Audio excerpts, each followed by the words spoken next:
শুয়োরের বাচ্চা কাকা, আমার ঘরটাও খেলি, আমার জমিটাও গেলি, আমার বড় গয়নাগুলাও গেলি, দিয়ে আবার বলছিস বাগদা মদ দেবো না? বেশ সালা মাতাল, গাল দিবি না, মান সম্মানের ব্যাপার আছে।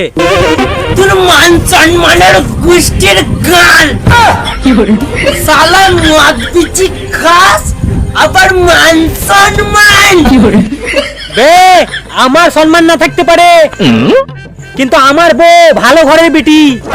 বে তুই মদ দিবি তো দে, নাহলে তোর বককেই তুলে নিয়ে পালাবো। দু বো না। হ্যাঁ দেখ মারা তো দরজায় মুতে দেবো।